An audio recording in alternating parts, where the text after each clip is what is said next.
Well, we really divide the Japanese opportunity into two. On the one hand, there are the companies like Canon, which are at the sharp end. Canon, where the excitement is with their digital SLRs, where amateurs are buying increasingly these professional and semi-professional cameras, and the effect for Canon is tremendous, because something like, I think it's now about 24% of their unit volume in cameras is SLRs, but by revenue the figure is about 75 to 80%, and so much higher prices of course, but also much higher operating margins. And they're also leaders in laser printers. And then Fanuc is another example of a company at the sharp end, robotics company, absolutely top of the league. It has a 20% market share in a lot of its businesses. It has operating margins of about 40%. It's a great company, technologically a leader, and there are just moments where you get the chance to buy at an attractive valuation.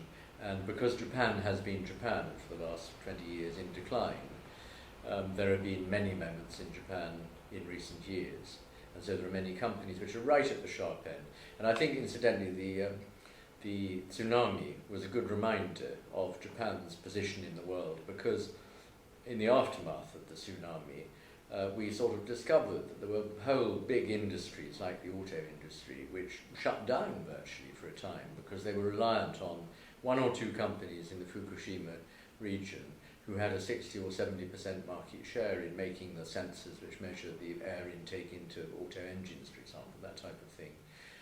It was a reminder that they are technologically really very strong. Still, half of a mobile phone is made of Japanese parts.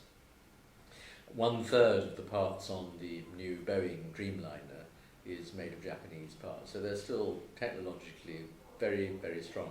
And then, so those are the sharp end companies, and then there are the companies which are more of the sort that you were talking about, which are what I call the dinosaurs, where they're, we own Hitachi, which has been, and I've known it for 30 odd years, and it used to be one of the 4 or 5 companies that you looked at first if you were thinking of investing in Japan. And in the last several years, it has just fallen without trace, and it's become a terrible amorphous conglomerate, extraordinarily cheap. And then, a couple of years ago, really driven to it by crisis, the board and the management grasped the nettle, and they started to make changes which have really come through.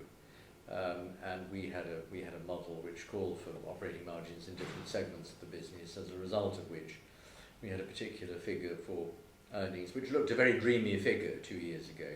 But in the year 2, March 2011, thanks to the attention on their assets and on their profitability, they just about got that earnings figure, despite the tsunami 2 weeks before the end of the quarter, which affected them very badly. There's a place called Hitachi in the Fukushima region, and so they had some factories which were shut down for a time. So Hitachi has shown that it can turn. And I think that if Hitachi can turn, then anything in Japan can turn, because Hitachi really is the queen of the dinosaurs, and that is the ultimate excitement. And there are lots of companies which are similar sort of sleeping monsters, which if they're prodded into life, can really achieve an enormous amount in terms of profitability.